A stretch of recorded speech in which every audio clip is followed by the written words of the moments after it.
Alors, avant de poursuivre mon cours sur l'étude du formulaire des ordres de paiement fiscaux, les intagia, qui sont, je le rappelle, les premiers textes bilingues arabo-grecs, mis à part les protocoles, mais au contenu répétitif, et donc qui sont des témoignages tout à fait précieux et même uniques sur le multilinguisme mis en place par le nouveau régime.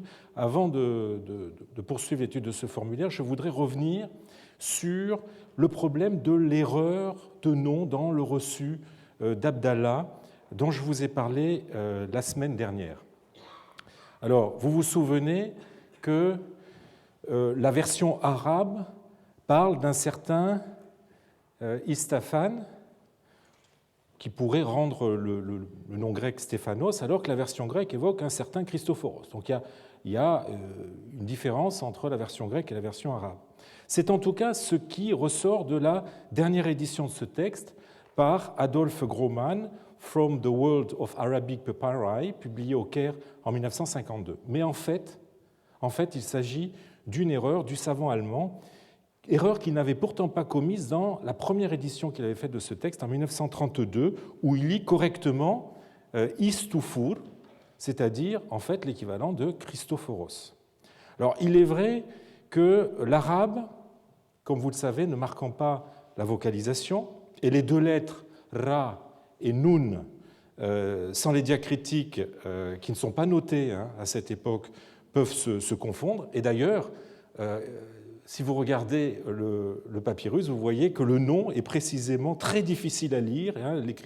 L'encre est très pâle, et donc on peut comprendre les difficultés de lecture qu'ont pu éprouver les premiers éditeurs. Mais en fait, il est beaucoup plus satisfaisant, évidemment, d'éviter de faire commettre une faute au scribe. On notera au passage la difficulté qu'ont éprouvé les Arabes à rendre le son creux, c'est-à-dire ki-ro, de Christophoros, puisque cette séquence est purement et simplement omise dans la translittération arabe. Voilà, donc pas de faute commise par le scribe arabe dans ce papyrus. Alors revenons aux intagia. Je vous avais dit que le terme même est une relative innovation, puisque son sens est en rupture avec celui qui est le plus communément usité à l'époque byzantine. Il n'y a pas que le nom qui soit en rupture avec les usages byzantins, le formulaire aussi. Alors pour illustrer ces documents, ces intagia arabo-grecs, j'ai choisi un exemple appartenant aux archives de Basileios, ou Basile, sur lesquelles je reviendrai, quoiqu'elles soient d'une vingtaine d'années postérieures aux plus anciens intagia bilingues, mais le formulaire est identique à ceux des premiers intagia qui nous sont néanmoins parvenus de façon beaucoup plus fragmentaire, donc je préfère utiliser un papyrus en meilleur état pour vous montrer à quoi ressemblait le formulaire des intagia. Alors c'est un exemple peu connu des papyrologues, car les précédentes éditions, celles de Becker en 1911 et celle de Groman dans le troisième volume de ses Arabic Papyri in the Egyptian Library de 1938, n'ont jamais été reprises dans le Zammelbourg des papyrologues. Alors le Zammelbourg, je rappelle qu'il s'agit d'un recueil de tous les papyrus publiés en dehors des volumes d'édition de papyrus, c'est-à-dire dans les revues, dans les mélanges ou dans les actes de colloque. Donc ce texte n'a pas été repris dans le Zammelbourg des papyrologues, ni intégré dans la Duke Databank of Documentary Papyri, c'est-à-dire la base de données de tous les papyrus documentaires grecs, et plus simplement grecs d'ailleurs maintenant, qui est accessible sur Internet. De plus, le papyrus, ayant été déroulé intégralement, depuis, je suis en mesure de vous donner ici une édition plus complète. Alors, regardons ce texte. L'Intagone est divisé en deux blocs textuels, le premier en arabe, le second en grec. Alors, je vous lis la traduction de ces deux blocs textuels. Je commence par l'arabe. Au nom de Dieu, le clément, le miséricordieux, ceci est une lettre de Koura ibn Sharik, aux habitants de Shubra Adjia Binutia, du district d'Ishkao.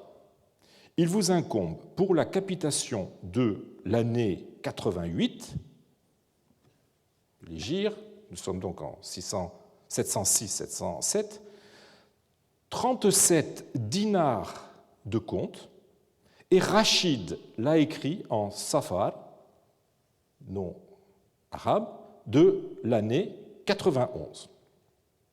Voilà pour ce qui est du texte arabe.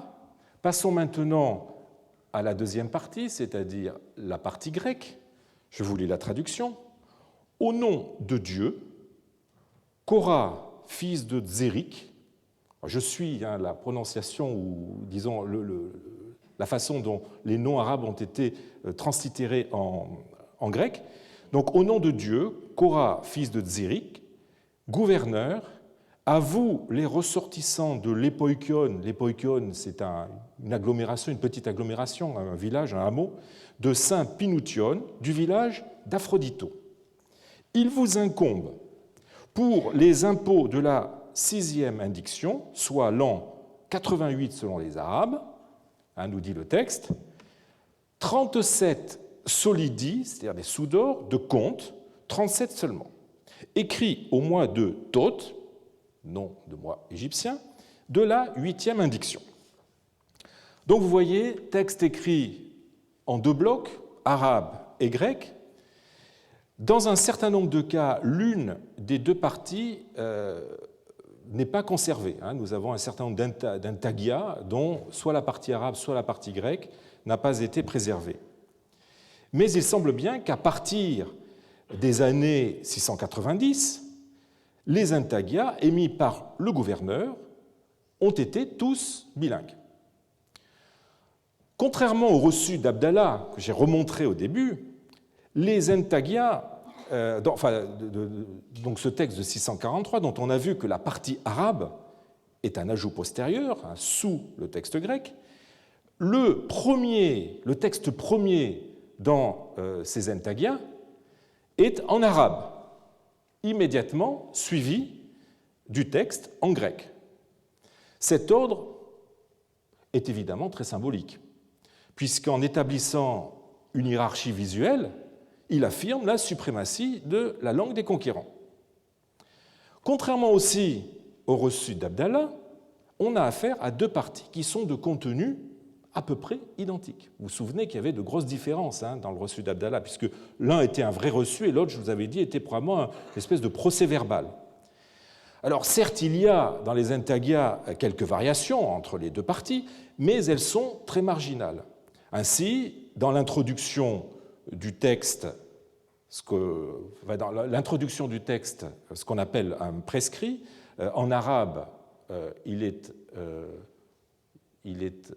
formulé de cette façon. Ceci est une lettre de Koura ben Sharik, alors qu'en grec, on a quelque chose de complètement différent. On a Koura, fils de Sharik, gouverneur, à vous, les ressortissants de tel endroit.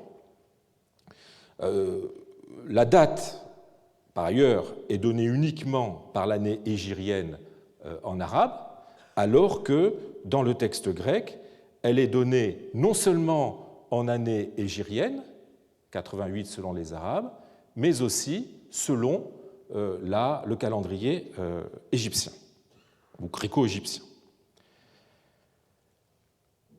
On a donc, mis à part ces minimes différences, on a affaire à une véritable traduction. Mais dans quel sens ? L'étude du formulaire donnerait à penser que c'est le grec qui suit l'arabe. Le texte grec commence par, vous avez vu, une adaptation de la basmala arabe sous la forme en onomati tuteu, au nom de Dieu, qui, quoique recevable par les chrétiens, n'était jamais employé par eux tel quel dans des textes de l'époque byzantine. Ensuite, après le prescrit, de forme donc un tel à vous, humine un tel, avec une expression d'ailleurs qui est assez atypique, puisque dans les textes d'époque byzantine, on n'utilise jamais ce pronom personnel au datif, humine. Donc après cela, on a deux types de formules exprimant l'ordre de contribution fiscale. Soit paraskete, c'est-à-dire fournissez, qui correspond à l'arabe fa atu, fournissez, ou bien on a, comme c'est le cas dans l'exemple que vous avez à l'écran, elaken humine, c'est-à-dire il vous incombe ou il vous a été assigné, qui correspond à l'arabe fa inahu asabakum. Il vous incombe. Donc c'est vraiment une traduction parfaite.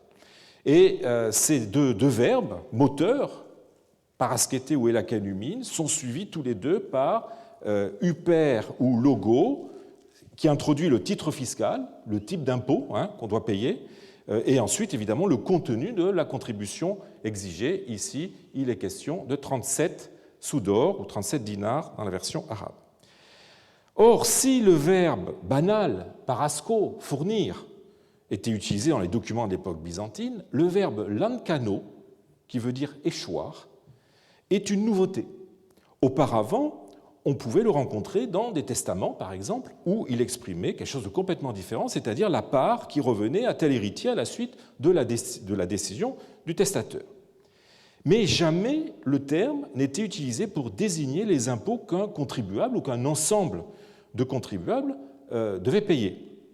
Le recours systématique qui fait l'administration arabe s'explique par le passage d'une fiscalité de quotité, en usage à l'époque byzantine, à une fiscalité désormais de répartition. Alors, dans la première, la fiscalité de quotité, on applique aux unités d'assiette un taux fixe, fixé à l'avance, et modulé selon divers critères. Tandis que dans la seconde, la fiscalité de répartition, le revenu total de l'impôt est déterminé à l'avance et réparti dans un second temps entre les contribuables. Et c'est cette répartition, justement, qu'exprime le verbe, enfin la formule, elaken humine.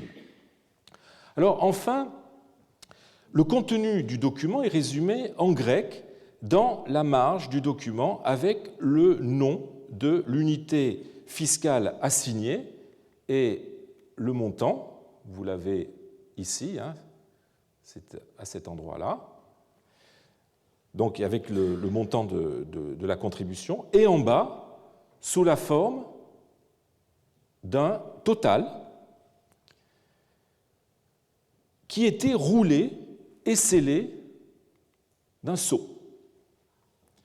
Alors, un sceau soit purement iconographique, soit épigraphique en arabe. Donc, pourquoi un sceau? Justement pour éviter toute retouche ou toute falsification du texte. Alors, je vous montre un exemple d'un autre ordre. Il ne s'agit pas d'un entagion de gouverneur, mais c'est un entagion à un niveau beaucoup plus local. Mais vous voyez le système du sceau ici. En fait, le total est là, et cette partie-là était, cette partie-là était enroulée jusqu'ici et scellée de ce sceau. Or, la pratique qui consiste à enrouler le bas d'un feuillet de papyrus et à le sceller indépendamment du reste du document est là encore complètement étrangère à l'Égypte byzantine. Elle rappelle les documents en double rédaction, ou comme les appellent les spécialistes de diplomatique, en double expédition, de l'époque ptolémaïque. Donc nous sommes loin dans le passé. Le texte du contrat était alors rédigé en 2 exemplaires sur la même page. Le premier texte écrit, celui du haut, est ensuite enroulé, c'est le texte que vous avez ici, est ensuite enroulé et scellé. Donc voilà, c'est ce qu'on appelle la scriptura intérieure. Et il n'était ouvert qu'en cas de contestation. Comme dans nos intagiens, à ceci près que dans ces derniers, c'est le bas du feuillet qui est scellé, pas le haut, la scriptura intérieure prévenait en principe toute possibilité de falsifier le second texte qui, lui, reste accessible, celui de la scriptura extérieur. Mais cette pratique est abandonnée à la fin de l'époque hellénistique et ne se maintient en fait que pour des documents soumis aux règles du droit romain, ce qu'on appelle la testatio, et au Proche-Orient pour divers contrats appelés diplomata, justement documents doubles. On a ainsi une quinzaine de contrats grecs du IIIe siècle après Jésus-Christ provenant de Doura Europos. On a 23 diplomata en grec, araméen et nabatéen de l'archive de Babata, en Judée. Et puis, on a aussi, nous sont parvenus 6 pièces du Moyen-Euphrate, publiées dans les papyrus Euphrate 1 et 2. Vous en avez un exemple ici avec la scriptura intérieure qui est encore scellée. Alors là, c'est avec des ficelles, vous la voyez, dans l'état de la découverte.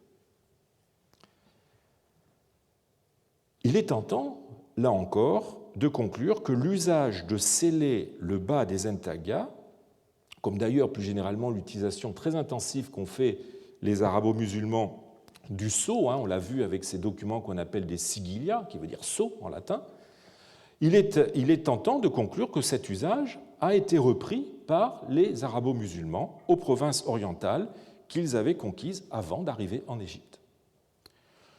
Plus généralement, la comparaison des intaglias bilingues de Nessana, que je vous avais montré sur la carte la semaine dernière, avec ceux d'Égypte, qui sont, on l'a vu, postérieurs et qui sont globalement très semblables à leurs prédécesseurs palestiniens, conforte l'hypothèse d'une importation en Égypte d'une diplomatique et d'un formulaire d'origine proche-orientale. Autrement dit, le texte grec de nos intaglias d'Égypte suit fortement le texte de la partie arabe et ou un formulaire que ceux-ci ont introduit en Égypte, même s'ils l'ont antérieurement emprunté à la pratique byzantine des provinces orientales. Ces intaglias sont donc des productions écrites qui correspondent à une réalité fiscale nouvelle imposée par les Arabes, suivant un formulaire et une mise en page, pour une part novateurs, qui sont aussi imposés par les Arabes, quoique, je l'ai dit, ils aient pu l'emprunter à des modèles grecs non égyptiens, et mettant en position supérieure l'arabe comme langue désormais de référence. Par l'injonction de leur contenu, il s'agit d'ordre de paiement, elles affirment le pouvoir des nouveaux conquérants tout en semblant traduire par leur forme une suprématie de l'arabe par rapport au grec. C'est en tout cas ce que les caractéristiques formelles de ces ordres de paiement voudraient nous faire croire. Mais la réalité est d'une certaine façon assez différente. Derrière la suprématie formelle de l'arabe qu'affichent les intaglias se devine en fait une grande faiblesse, la forte dépendance de la nouvelle administration arabe vis-à-vis de l'expertise grecque. Cette forte dépendance se lie à travers plusieurs indices, si nous reprenons nos intaglias. Tout d'abord, à la partie scellée, justement. Revenons-y. On se souvient que le montant de la contribution est récapitulé dans la zone inférieure du document qui est ensuite scellée, ce qui permet de garantir cette information capitale, je le répète, contre toute forme de modification frauduleuse qui pourrait être introduite dans le texte principal.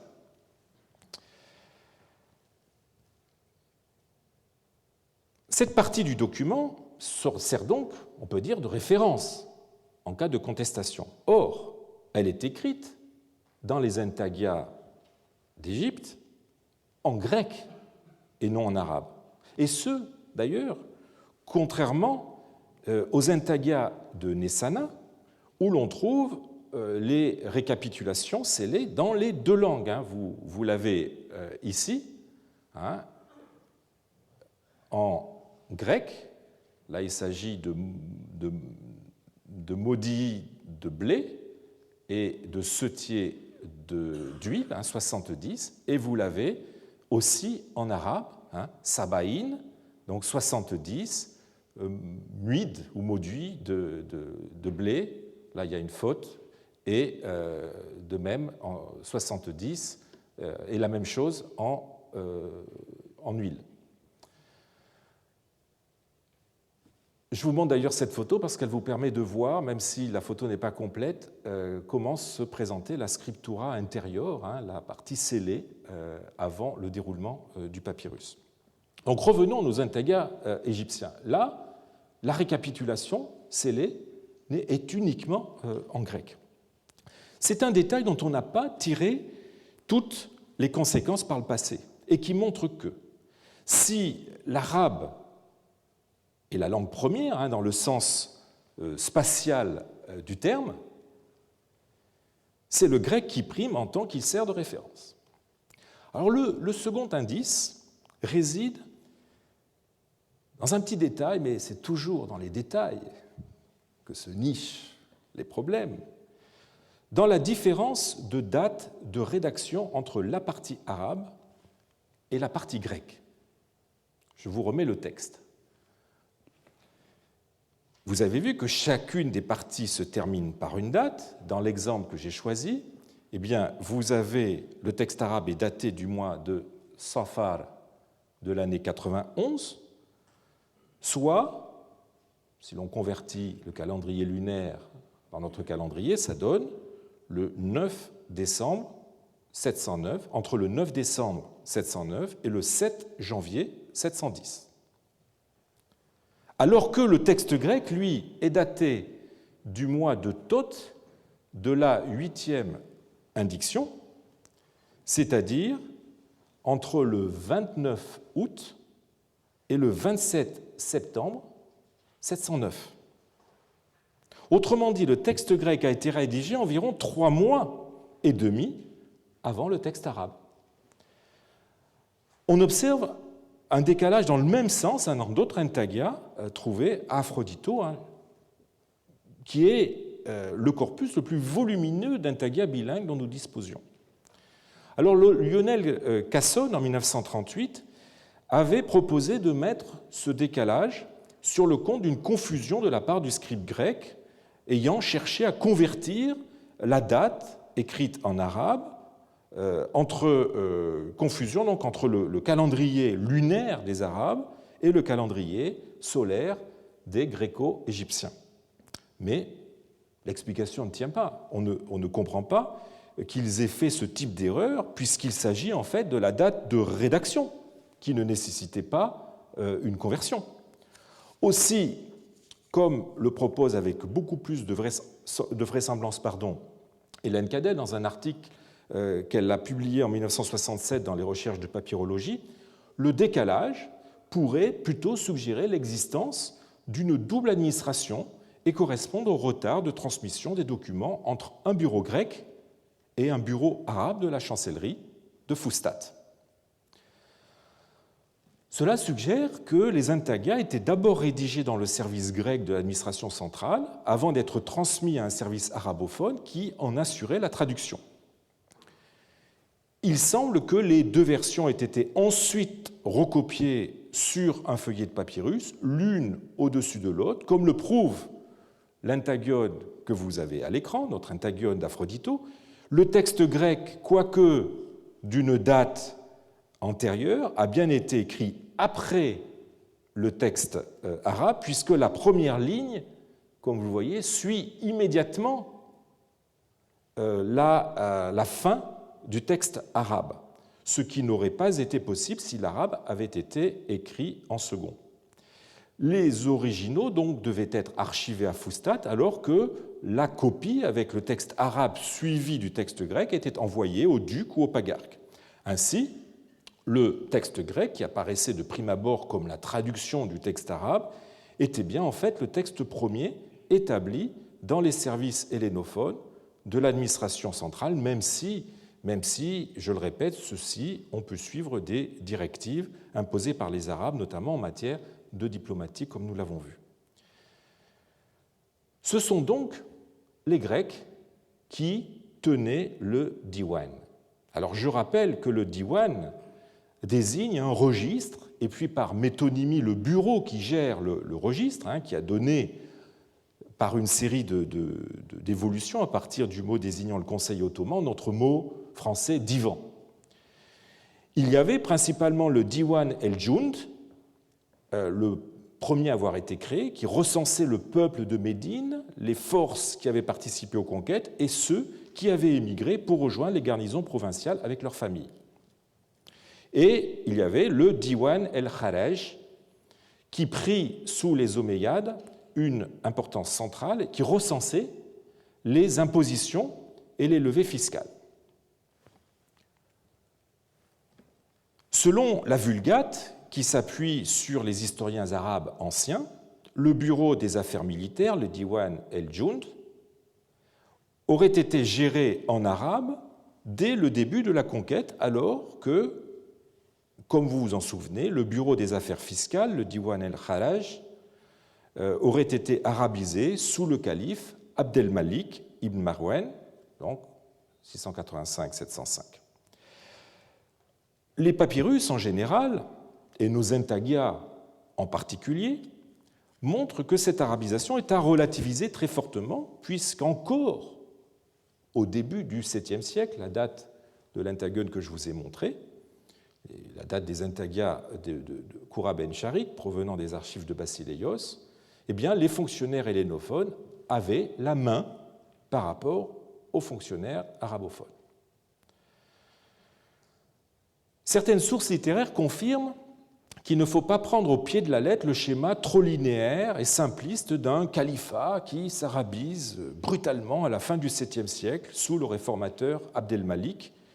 Ainsi, selon Ibn el-Hakam, Maslama ibn Mukhalad, gouverneur d'Égypte de 667 à 682 sous le calife Muawiyah, avait nommé le chrétien, donc hellénophone, Antonios, le texte arabe nous dit Athanas, il s'agit du nom Antonios, Antoine, il l'avait nommé comme chef des affaires militaires et fiscales, autrement dit à la tête du Diwan el-Jund et du Diwan el-Kharaj, qu'il devait gérer nécessairement en grec. Plus tard, le gouverneur d'Égypte, Abdelaziz ibn Marwan, 685-705, plaça à la tête du Diwan les Grecs Athanasios et Isaac, nous dit l'histoire des patriarches d'Alexandrie, cette source que j'ai souvent eu l'occasion d'utiliser concernant la conquête perse et aussi pour la relation de la conquête arabe. Alors je vous lis le texte. Abdelaziz avait 2 secrétaires dignes de confiance et orthodoxes. Alors orthodoxe, évidemment, il faut comprendre ici anti-chalcédonien, c'est-à-dire appartenant à l'église monophysite d'Égypte.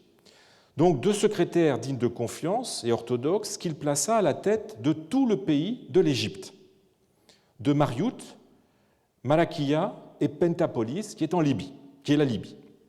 L'un d'entre eux s'appelait Athanasios, donc Athinas dans le texte arabe.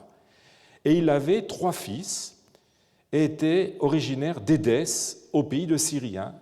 Retenez ce détail, son origine n'est probablement pas une coïncidence, vu tout ce que je vous ai dit tout à l'heure sur la part importante des provinces syro-palestiniennes dans la pratique administrative des arabo-musulmans en Égypte. Tandis que le nom de l'autre était Isaac, et lui et ses 2 fils étaient natifs de Shubratani, d'une bonne famille orthodoxe. Et quand Abdelaziz devient gouverneur d'Égypte, le père patriarche écrivit d'Alexandrie à Misr, c'est-à-dire Fustat, aux 2 scribes qui présidaient le divan, le diwan, pour leur faire savoir ce qui avait été fait concernant le sceau, etc. Bon, je vous passe l'histoire. Cette information, donc Abdelaziz aurait nommé 2 Grecs à la tête de son administration, est confirmée par l'historien Al-Kindi, mort en 961 dans son Wulat Misr. Il se trouve que nous sommes en mesure, Ce n'est pas toujours le cas, mais là, nous sommes en mesure de recouper les données littéraires, en l'occurrence de l'histoire des patriarches d'Alexandrie et d'Al-Kindi, avec celle des papyrus. Les deux responsables du diwan dont il parle, Isaac et Athanasios, apparaissent dans une très intéressante comptabilité grecque relative à la dapanée, c'est-à-dire, vous vous souvenez, aux contributions pour l'entretien de fonctionnaires du gouverneur Abdelaziz. Il s'agit d'un papyrus de Londres. Malheureusement, le texte ne ressort pas sur l'écran, mais ce n'est pas grave, je vais vous donner la traduction de ce texte. Il s'agit donc d'un registre où apparaissent un certain nombre de personnages pour lesquels les contribuables doivent payer des impôts. Il est question d'un apacyrus notarios, c'est-à-dire secrétaire d'Isaac, le glorieux cartulaire, nous dit le texte, qui est affecté, il s'agit donc d'Apacyr, qui est affecté aux répartitions fiscales de la Haute-Égypte. Ensuite, il est question d'un certain Zacharie, lui aussi notaire, du même personnage, c'est-à-dire d'Isaac, qui lui est affecté à la fiscalité de la Basse-Égypte. Et là, vous retrouvez cette division du pays qui est tout à fait neuve par rapport à l'époque byzantine. Il est ensuite question de notaires, d'une vingtaine de notaires, de 20 notaires, nous dit le texte, d'Athanase, le glorieux cartulaire. Ensuite, on a affaire à un Souleym, fils de Siméon, notaire arabe, nous dit le texte, notaire arabe du gouverneur. Après, il est question de 44 notaires, toujours du même Athanase, le glorieux cartulaire, etc. Et si je saute quelques lignes, à nouveau, on voit apparaître un certain Étienne ou Stéphane, notaire d'Athanase, le glorieux cartulaire, etc. Donc vous voyez qu'on retrouve nos deux personnages, Isaac et Athanase, qui sont tous les deux désignés comme cartulaires, cartularios en grec, qu'on pourrait traduire dans un français plus moderne par chef de bureau, et ils portent le titre assez élevé d'endoxotatos en grec, c'est-à-dire gloriosissimus en latin, très glorieux, et ils ont sous leurs ordres un nombre important de notarioi, qui ne veut pas dire notaire, mais qui signifie secrétaire, c'est-à-dire à l'origine des tachygraphes, des gens qui prennent des notes, notarioi. Et il est d'ailleurs question, dans ce passage, je vous l'ai dit, de 20 notarioi affectés à l'un d'entre eux et de 44 affectés aussi à Athanase.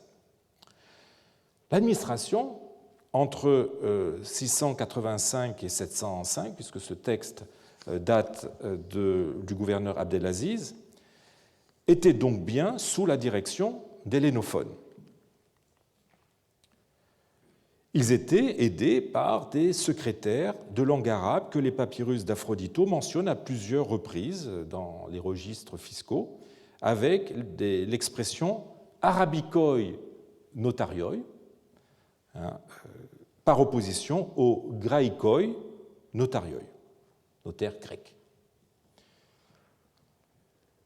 Mais si l'on reprend le papyrus dont je viens de parler, le papyrus de Londres 1447, on a l'impression d'un déséquilibre numérique entre les secrétaires grecs et les secrétaires arabes aux dépens de ces derniers. Ainsi, l'administration centrale de l'Égypte a été, jusque dans les années 710, pilotée par des hellénophones. Si les documents administratifs s'arabisent, on l'a vu dans les années 680, cela reste une arabisation formelle qui a pu plus pour finalité d'affirmer les prétentions du nouvel État que de chercher à imposer l'arabe. Il n'en reste pas moins vrai que cette administration repose sur une logique nouvelle, elle est au service d'un système fiscal en rupture avec celui qui prévalait précédemment. Mais si l'on sort des sphères de l'administration centrale, qu'en était-il dans le reste du pays ? Les papyrus du 7e siècle contenant de l'arabe se font beaucoup plus rare quand on sort du domaine administratif. Nous n'avons pu, vous vous souvenez, identifier que 8 textes non administratifs contenant de l'arabe, 5 textes juridiques et 3 lettres privées, et encore sont-ils souvent de datation incertaine et, pour certains d'entre eux, pourraient probablement être assignés au 8e siècle. Les textes juridiques, autrement dit, quand je parle de textes juridiques, je parle de transactions passées entre des personnes privées selon des formes juridiques reconnues, et donc transactions qui peuvent faire l'objet, en cas de différend, d'une procédure judiciaire. Donc les textes juridiques sont tous des documents relatifs à des créances, soit des reconnaissances de dettes qui sont majoritaires. D'ailleurs, ces papyrus, en fait, il ne s'agit pas d'une reconnaissance de dette, mais d'une série de reconnaissances de dettes, ici aussi. Donc, soit des reconnaissances de dettes, soit des reçus. C'est le cas de celui-ci, qui est une quittance d'Abdallah ibn Umays à Isidore, on l'avait déjà vu, ou bien celui-là qui semble être aussi la quittance pour un paiement ou une livraison. On peut s'étonner de ne trouver aucune autre forme de transaction que des transactions autour de la créance. On aurait pu avoir aussi des actes de vente, des contrats de mariage, ce genre de choses. On n'en a aucune trace pour les 60 premières années de la conquête. Alors, outre les conditions de vie des premières décennies de la conquête, qui expliquent pour une part l'absence d'autres formes contractuelles, j'aurai l'occasion d'y revenir, notre documentation, en fait, est le reflet d'un précepte coranique qui enjoint, en cas de dette, de recourir à l'écrit.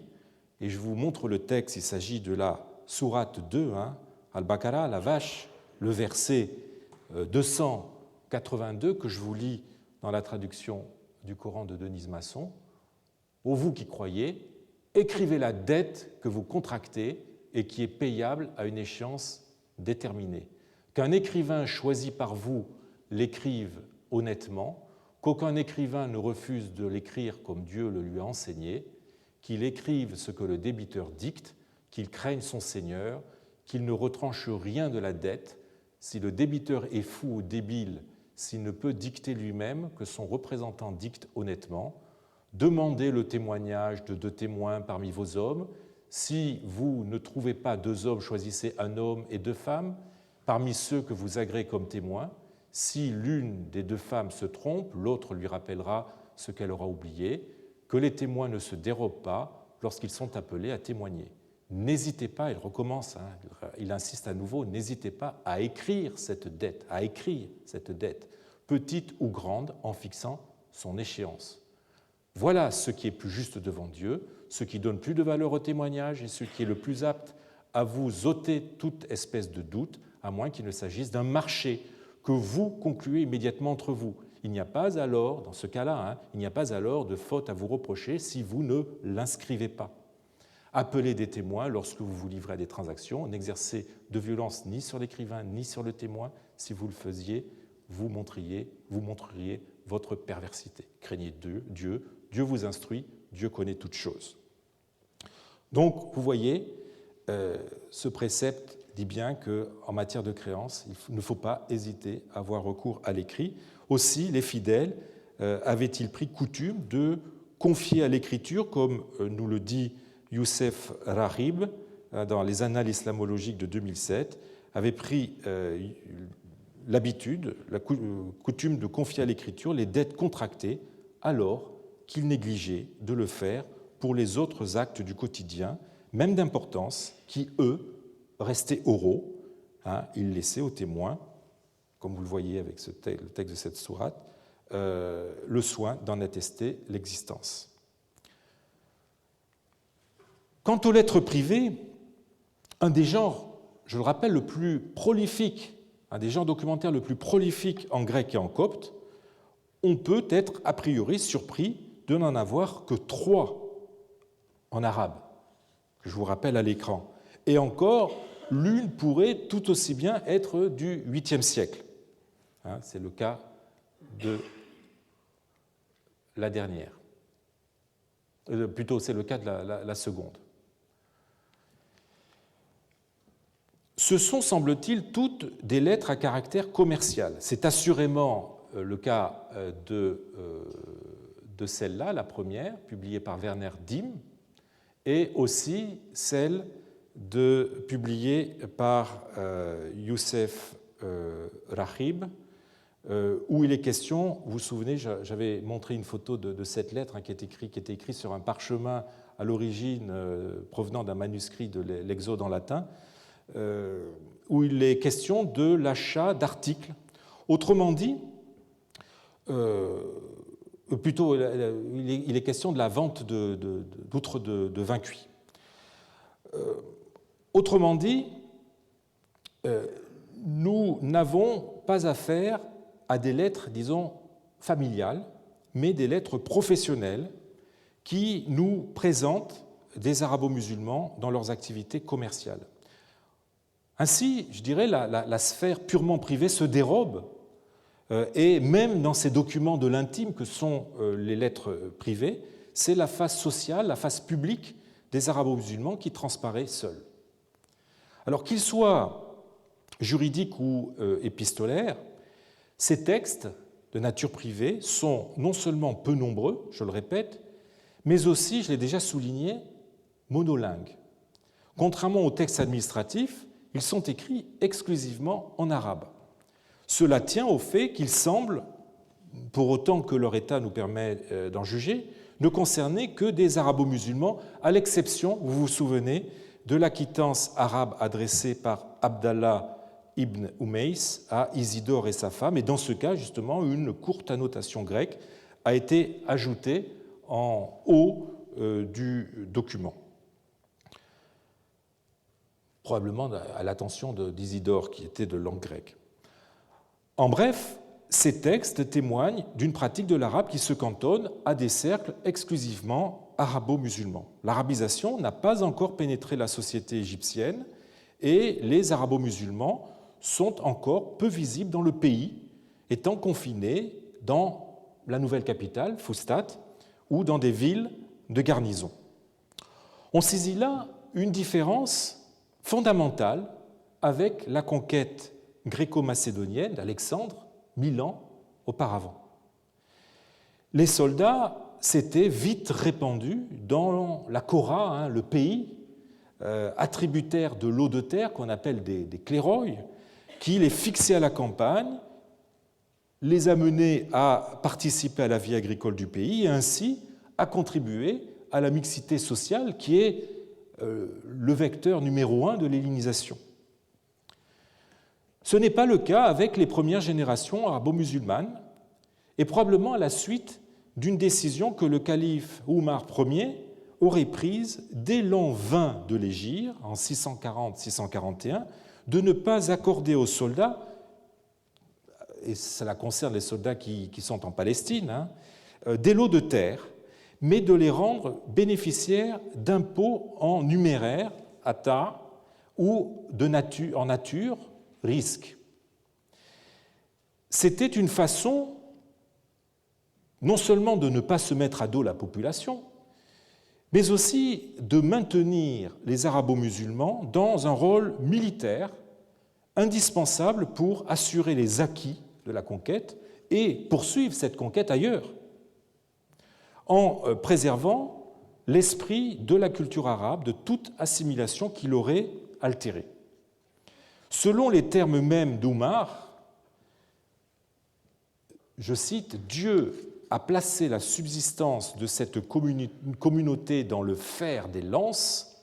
S'ils cultivent la terre, ils deviendront comme les autres. » Cette phrase est rapportée par Ibn Rajab. Elle est peut-être apocryphe dans la mesure où ces paroles sont aussi attribuées au prophète. Pour ce problème, je vous renvoie à l'article de Kister, Land, Property and Jihad, a discussion of Some Early Traditions, publié dans le Journal of Economic and Social History of the Orient de 1991.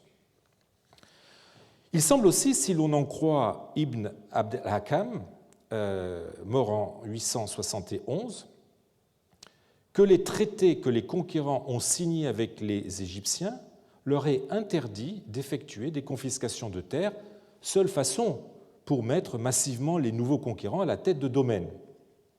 Que ce soit pour des raisons culturelles, militaires ou juridiques, c'est un fait que les arabo-musulmans sont avant tout dans les villes de garnison et de ce fait, à l'exception évidemment des agents de l'État arabe, ne sont pas très présents dans les documents grecs qui ont été trouvés dans la Korah, dans le pays d'Égypte, de même qu'inversement, les gréco-égyptiens sont presque complètement absents des quelques lettres privées arabes du 1er siècle et continueront à l'être au siècle suivant, comme l'a constaté Khaled Younis dans le travail doctoral qu'il a récemment, très récemment, consacré en 2013 aux lettres arabes sur papyrus. Il s'agit d'une thèse soutenue à l'université de Leiden, Joy and Sorrow in Early Muslim Egypt, Arabic Papyrus Letters, Text and Context.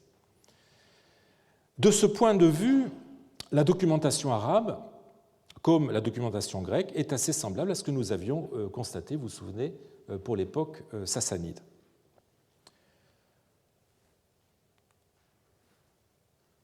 Si l'on doit tirer un bilan des 2 premières générations de l'après-conquête en matière d'arabisation, on est obligé de reconnaître que celle-ci fut assez limitée.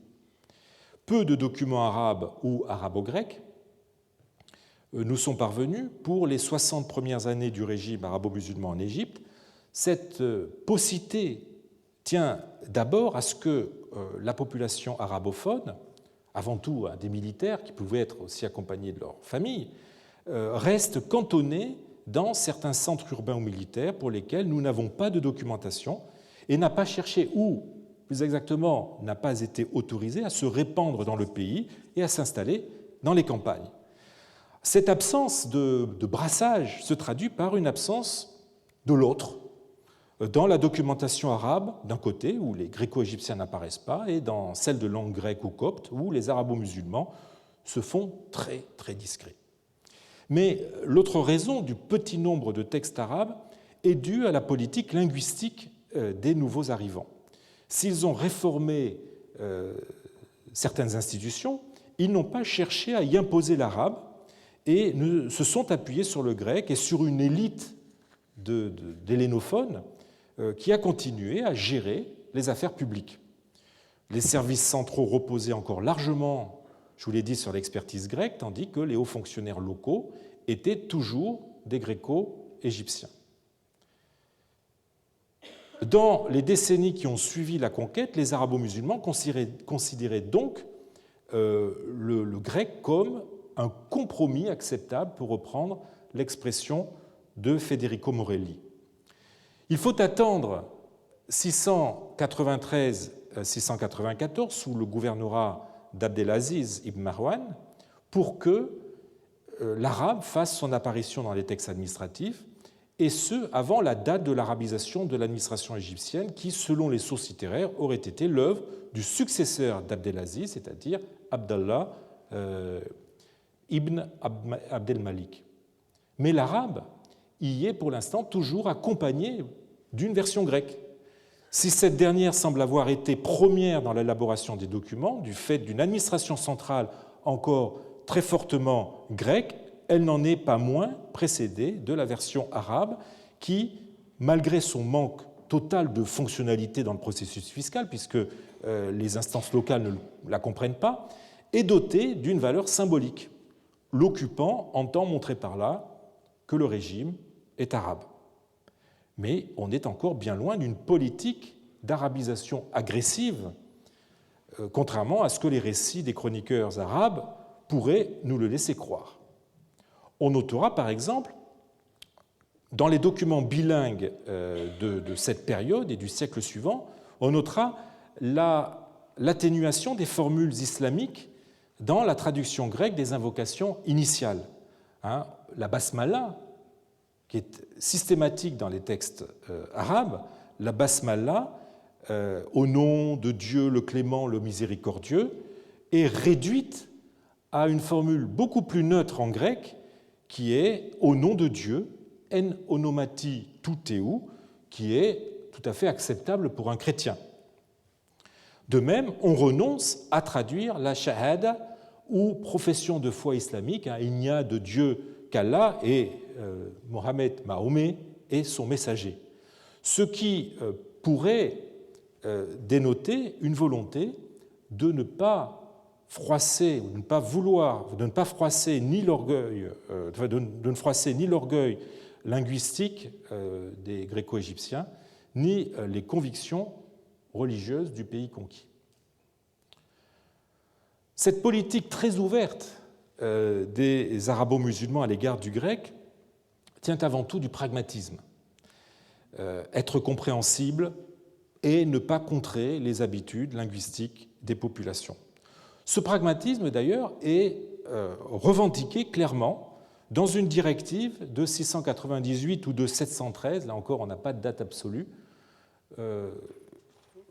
directive qui pourrait émaner, selon son second éditeur, le grand papyrologue Ulrich Wilken, du calife en personne, et qui se conclut à la ligne 7 et 8 par la phrase suivante « Et pour que ce soit clair, nous avons eu recours à ce présent sigillion écrit en lettres arabes et en lettres grecques, pour que cela soit clair. » Cette politique d'ouverture linguistique est aussi probablement motivée par l'expérience administrative qui fut la leur avant la conquête de l'Égypte.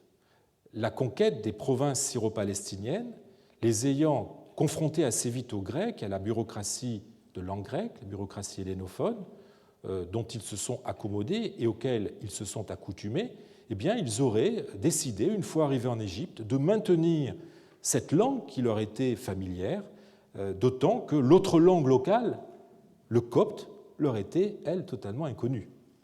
Cette familiarité avec la pratique linguistique et administrative syro-palestinienne expliquerait qu'un certain nombre d'innovations lexicales, formulaires ou diplomatiques qui s'observent dans les documents administratifs, dont je vous ai parlé la semaine dernière et cette semaine, aient été empruntées à la pratique bureaucratique de ces régions et introduites en Égypte. Donc telle fut la politique que les arabo-musulmans suivirent avant d'être en mesure, bien plus tard, d'imposer l'arabe dans tous les usages que le grec remplissait sans que cela soit au détriment de la bonne administration de ce territoire. Aussi, si le copte a survécu au grec, ça nous le verrons l'année prochaine, est-ce peut-être paradoxalement parce qu'il est resté à l'écart de ce jeu d'influence qui se jouait à deux entre le grec d'un côté et l'arabe de l'autre, arabe qui a fini par l'emporter. La situation va changer dans la première moitié du 8e siècle, qui est une période charnière dans le processus d'arabisation de l'Égypte, où se joue le renversement des rapports entre Grecs et Arabes au profit de ce dernier, que l'époque abbasside verra triompher de façon irréversible. Nous avons, pour les 30 premières décennies du 8e siècle, un ensemble de papyrus tout à fait exceptionnel par son volume et par les informations qu'il nous livre sur l'usage des langues au milieu de l'époque omeyyade. Il a été découvert en 1901 dans le village de Koumishkao, en Moyenne-Égypte, alors que des villageois étaient en train de construire une tombe à la bordure du cimetière musulman. Ils mirent au jour une masse impressionnante de papyrus grecs, coptes et arabes. Les récits de l'époque nous parlent de 2 mètres cubes de papyrus, vous vous rendez compte, qu'ils se sont immédiatement partagés avant que la nouvelle ne commence à attirer les marchands d'antiquités. L'un d'eux en avertit les autorités qui dépêchèrent des policiers afin de confisquer les papyrus. ils découvrirent en fait que les papyrus avaient tous disparu. Les détenteurs les plus timorés, de peur d'avoir maille à partir avec la police, avaient brûlé leur butin, malheureusement. Les autres attendirent le départ des policiers et vendirent leur part à des marchands. Alors Gaston Maspero, qui était le chef du service des antiquités d'Égypte, c'était l'époque où le service des antiquités était tenu par des Français, Gaston Maspero envoya James Ewart Quibell, qui fit des fouilles qui ne donnèrent pas beaucoup de résultats puisqu'il ne trouva que 3 misérables papyrus. En attendant, les papyrus vendus partirent au Caire et furent proposés ensuite à des collections européennes. Alors, le plus gros a été acquis par le British Museum et c'est Harold Bell qui en publia la partie grecque dans le 4e volume des papyrus de Londres. C'est peut-être le plus gros volume de papyrus jamais édité. Il fait 648 pages. Et je dirais que c'est en tout cas peut-être celui qui a nécessité le plus de travail dans l'histoire de la papyrologie, ou en tout cas le plus d'abnégation et d'ascèse, tant la matière y est austère et tant ces papyrus sont extrêmement difficiles à déchiffrer du fait de leur, non seulement de leur taille, mais aussi de la prolifération d'abréviations qui en empêchent souvent une lecture facile. Les papyrus coptes furent édités dans le même volume par Walter Crum, tandis que ceux achetés par le musée Pouchkine étaient édités par Jarnstedt en 1959 dans ce qu'on appelle les papyrus coptes de Moscou, P. Moscou copte.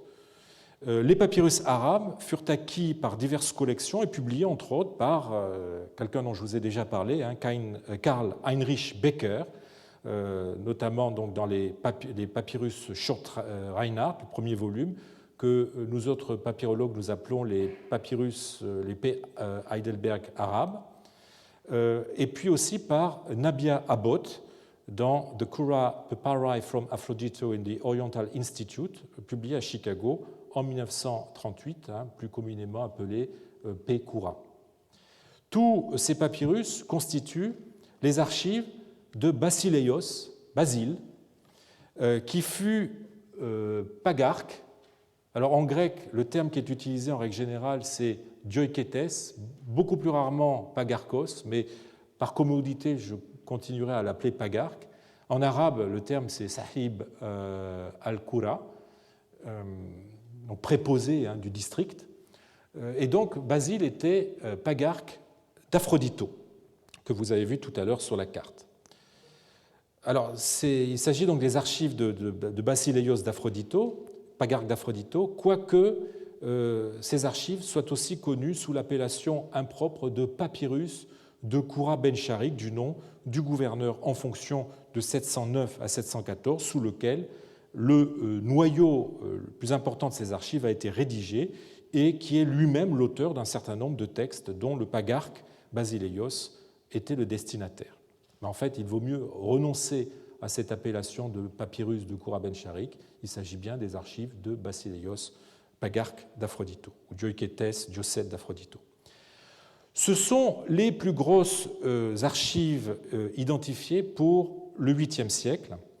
La plupart de ces textes se concentrent sur les années 709-710, donc très peu de temps, tandis que l'ensemble s'échelonne de 701-702 jusqu'à au moins 721. Et parce qu'elles sont à l'interface du pouvoir central et des populations villageoises, et du fait de la diversité des langues qui sont employées, ce sont elles, ces archives, qui nous permettent de saisir le mieux la position qu'occupe l'arabe sur l'échiquier linguistique de l'Égypte au tout début du 8e siècle. Si elles témoignent de nombreuses continuités par rapport à la situation que nous avons déjà décrite pour la seconde moitié du 7e siècle, nous n'en voyons pas moins émerger certaines nouveautés, mais avant de les dégager, il faut examiner un petit peu ce que ces archives nous disent plus généralement sur les rapports respectifs entre les 3 langues de l'époque, l'arabe, le grec et le copte. Je garderai ça pour la semaine prochaine. Je vous remercie.